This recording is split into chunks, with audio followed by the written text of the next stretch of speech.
நாம் ஆராதிக்கிற தேவன் நம்மை இவன் குற்றவாளி, இவன் தவறு செய்து விட்டான், இவன் வேண்டாத காரியங்களை செய்து விட்டான், இவன் பொல்லாதவன் அப்படி என்று சொல்லி நம்மை தள்ளி விடுகிற தேவன் அல்ல, நம்மை மறுபடியும் சேர்த்து கொள்ளுகிற தேவன்.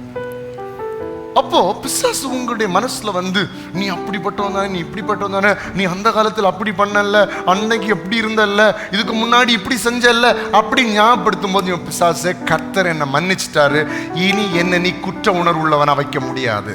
எப்பவுமே யோசிச்சுக்கோங்க, கல்லறிகிற ஒருவன் உத்தமன் அல்ல, அது வேதத்தில் நம்ம பார்க்கிறோம். ஆனா சொல்றாரு, இதுவரை நீ செஞ்சது எல்லாத்தையும் நான் என்ன செஞ்சுட்டேன், மன்னிச்சிட்டேன், அதே பாவத்தில் விழாம என்ன பார்த்துக்கோ. அதனால இன்னைக்கு கர்த்தர் நம்மளை பார்த்து சொல்லுகிறார், ரட்சிப்ப விளையாட்டா நினைக்காத, இன்னைக்கு இலவசமா உங்களுக்கு கொடுக்கப்படுது, ஃப்ரீயா கொடுக்கப்படுது. யார் வேணாலும் சர்ச்சுக்கு வரலாம், யார் வேணாலும் கர்த்தர் ஆராதிக்கலாம், யார் வேணாலும் கர்த்தரை தொழுது கொள்ளலாம், ஏசப்பான்னு சொல்லி கூப்பிடலாம். என்ன செலவாக போகுது? அதுக்கு ஒரு செலவும் இல்லை.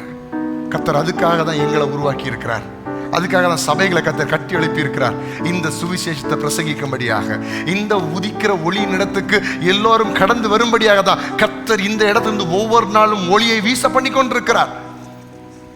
இந்த ரட்சிப்பின் வலிமையை, இந்த ரட்சிப்பின் மதிப்பை புரிஞ்சு கர்த்தரிடத்துல வருகிறவர்கள் பிழைத்துக் கொள்வார்கள்.